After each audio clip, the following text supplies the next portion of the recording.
Doctor ওনাকে কেবিনে নিয়ে গেছেন, আপনারা সবাই ওখানে যান, উনি কেবিনেই আছেন। কেবিনে শিফট করা হচ্ছে, চলো। কিচ্ছু হবে না, আমি তো আছি।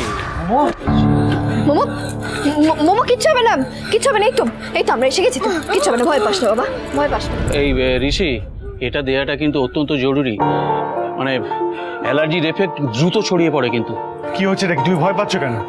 তুমি বলেছি না, you have to be strong, Momo. বকবেন না এখন। মোমো মোমো জানিস তো, একবার ছোটবেলায় না আমাকেও তোর মতো ইঞ্জেকশন দিতে এসেছিল, আমি তো তোর থেকেও জোরে ভ্যা ভ্যা করে কাটছিলাম। তারপর কি হলো জানিস, তারপর না আমার সন্ধ্যা মা আছে, আমি সন্ধ্যা মাকে জড়িয়ে ধরেছিলাম। আমার সন্ধ্যা মার কথাটা বলেছিলাম না তোদেরকে? হ্যাঁ, সেই সন্ধ্যা মাকে আমি যখন জড়িয়ে ধরলাম, তারপরে সন্ধ্যা মাও আমাকে জড়িয়ে ধরলো। তারপর কি হলো জানিস, ডক্টর যে ইঞ্জেকশন দিতে এসেছিল সে তো দিতেই পারলো না, আমি তো নিচে নেবে আমি ছুটতে ছুটতে চলে গেলাম। কি হলো? হয়ে গেল।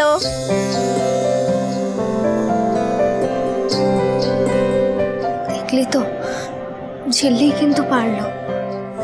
ঠিক মা যেভাবে নিজের সন্তানকে আগলায়। ঠিকই বলেছিস, তবে যে চৌধুরী পাল্লায় পড়লে যে কি হতো তা তো আজকে দেখতেই পেলাম। মোমো, শরীরটা একটু ঠিক লাগছে? বারবার বলেছি তোমাকে, সবসময় বাড়ির লোকজন থাকবে না তোমায় দেখার জন্য, বাইরে কিছু খাবে না, যদি খাও তাহলে একটু চেক করে নেবে। আমি যদি ঠিক সময় না পৌঁছাতাম তাহলে কি হতো? তুমিই তো কষ্ট পাচ্ছিলে। ড্যাডি কোথায়? মোমো, তুই এখনো ড্যাডির খোঁজ করছিস? আচ্ছা মোমো, তোকে টাকা দিল আর তুই নিয়ে নিলি? সে তো নেবেই, রুলসগুলো সব ভুলে গেছে না, নিয়মগুলো সব ভুলে গেছে। কেন কথা শোনো না তুমি? হ্যাঁ, কতবার তোমাকে বলা হয়, তাও তুমি কিছুতে কথা শুনবে না, কিছু না।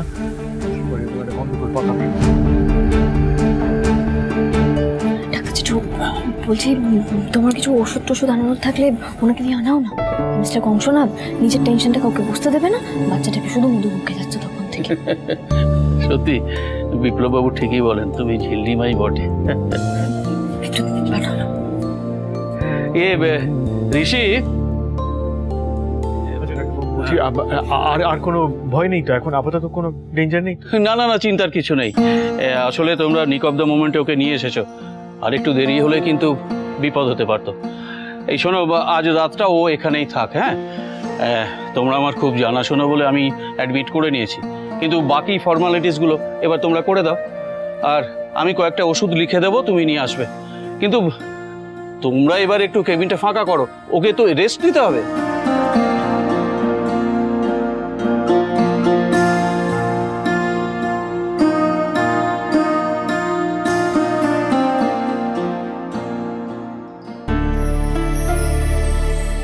Thank you.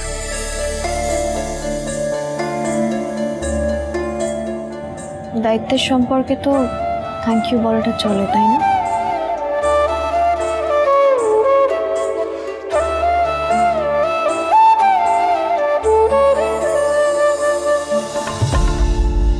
মোমো, কোনো চিন্তা নেই। হ্যাঁ, আমরা বাইরেটাতেই আছি, তুই একটু রেস্ট নে।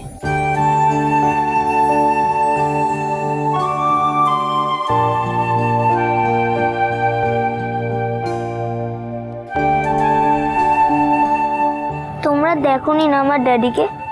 বড় চুল বেঁধে রাখে, দাড়িও আছে। সত্যি দেখোনি না?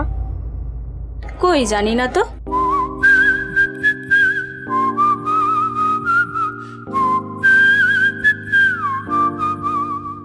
ড্যাডি একবারও আমার সাথে দেখা করতে এলো না। এখানে আপনার পেশেন্টের নাম আর বয়স, হিস্ট্রিও লিখবেন। এর আগে বাচ্চার কখনো অ্যালার্জি অ্যাটাক হয়েছিল কিনা সেটাও লিখবেন। বাচ্চার যে শ্বাসকষ্ট হচ্ছে সেটা অ্যালার্জি থেকে কিনা সেটা আপনি নিশ্চিত করলেন কি করে? আসলে দেখুন, মোমোর মাশরুমে অ্যালার্জি আছে, তো আজকে স্কুলে একটা মাশরুম পিৎজা খেয়েছে, আর আমরা ধারণা করছি সেটা থেকে এরকম হচ্ছে আর কি। আসলে আমরা বাচ্চাদের কেস খুব সাবধানে হ্যান্ডেল করি। আপনি কি ওর মা?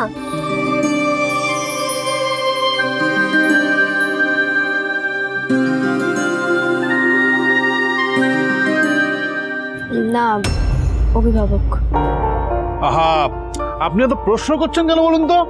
শুনুন, ওদের সবাইকে আমি চিনি, ওরা স্থানীয়, কোনো ঝামেলা হবে না। আপনি অত প্রশ্ন না করে আসল কাজটা করুন, বুঝতে পেরেছেন?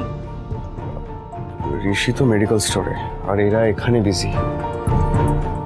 মমতার মানে কেবিনে একাই আছে।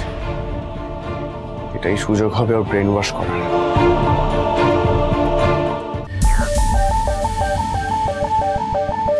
মোমো,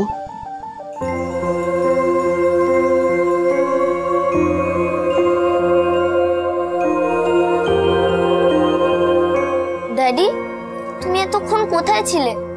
আমি তো ভেবেছিলাম তুমি সবার আগে আমার সাথে দেখা করতে আসবে। এখন তো আমি তোমার কাছে থাকি ড্যাডি। তেঁতুল পাতায় কোকো আর মিষ্টি সবার সাথে কত ফান করে। আমি ওইসব কেয়ার না করে তোমার কাছে থাকতে চেয়েছি। তুমি কেন আসোনি ড্যাডি? তুমি জানো, ঝিল্লি, কংস মামা সবাই তোমার টাকা দেওয়া নিয়ে কত কি বলছিল। তোমার জন্যই আমার এরম হয়েছে। বলো না ড্যাডি। তোমার কি মনে হয়? তুমি বলো। তোমাদেরকে তো এতদিন দেখতেই পাইনি। সেই ছোটবেলায় তোমাদের মা আমার থেকে দূরে করে দিল। সবটাই জানো না? এবার তাহলে তুমি বলো, আমি কি করে জানবো যে তোমার কিসে অ্যালার্জি? তুমি বলো। কিন্তু ওরা যে বলছিল ড্যাডি। ওরা যা বলার বলো। তুমি ঠিক আছো তো? হ্যাঁ ঠিক আছে। তুমি কেন আসোনি ড্যাডি? ওরা কেন আসলো? তুমি কি ওই দিদিটার সাথে ব্যস্ত ছিলে?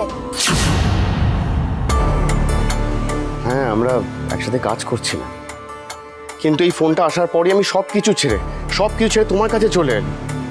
আমি সবার আগে স্কুলে গেলাম, সেখানে গিয়ে জানতে পারলাম যে ঋষি নাকি তোমায় তুলে নিয়ে চলে এসেছে। এবার তুমি বলো, কংস মামাটা ঠিক কাজ করলো? কাস্টাডি পাওয়ার সাথে সাথে তোমার স্কুলে ফোন করে গার্জেনের নাম চেঞ্জ করে আমি আমার নাম দিই, কিন্তু তাতে কি লাভ হলো? আর তোমার বন্ধু ঝিল, সে তো প্রথম থেকেই চাইছে আমার থেকে তোমায়, মিষ্টিকে, কোকোকে আলাদা করে দিতে।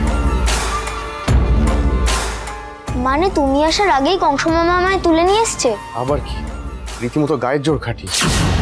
কিন্তু ওরা যে বলছিল তোমার ফোন নাকি সুইচড অফ ছিল, আমি শুনেছি। মিথ্যে কথা বলছি। ঋষি এগুলো সব আগে থেকেই জানতো। ও ইচ্ছে করে এটা করছে যাতে তোমার আমার মধ্যে সম্পর্কটা খারাপ হয়। আচ্ছা তুমি বলো না, তোমার স্কুলের ওই একাডেমিক্সের প্রিন্সিপাল ঋষিকে কত আগের থেকে চেনে? আর আমি তো বিদেশ থেকে এসেছি, আমাকে কদিনই বা চিনবে? ওরা ঋষির কথায় এমন কাজ করছে যাতে তোমার আমার সম্পর্কটা ভেঙে যায়। ঋষির কথায় এমন কাজ করছে যাতে তোমার আমার সম্পর্কটা ভেঙে যায়। আমি কি ওর ব্রেন ওয়াশ করতে পারলাম? মোমো, আমি কি কোনো ভুল করেছি? তুমি ভুল করনি, ভুল করেছে কংস মামা, খুব বড় ভুল করেছে।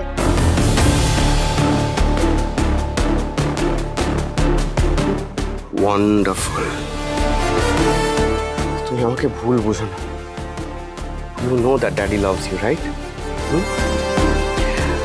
আমি একটা কাজ করি, আমি তোমার জন্য একটু কোথাও থেকে স্টু আনি, হ্যাঁ, আর এই ওষুধগুলো নিয়ে আসি। ডাক্তারের সাথে কথা হয়ে গেছে, ঠিক আছে? তুমি এখানে কাজ করো, তুমি একটু রেস্ট করো। আমি এক্ষুনি আসছি।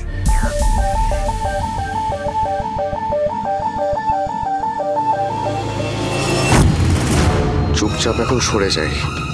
মোমোকে কাঁড়ি কাঁড়ি মিথ্যে বলে যা মাথা খাওয়ার খেয়ে নিয়েছি।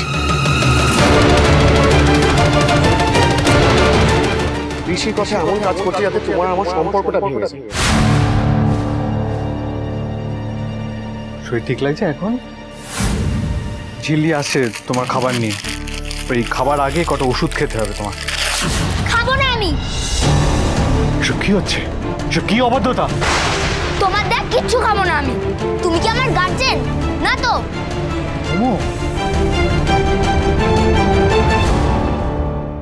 তুমি আমায় ড্যাডির থেকে কেড়ে নিতে চাও। মোমো, তুই আমায় বকছিস ছিলি? যেটা করা উচিত আমি সেটাই করছি।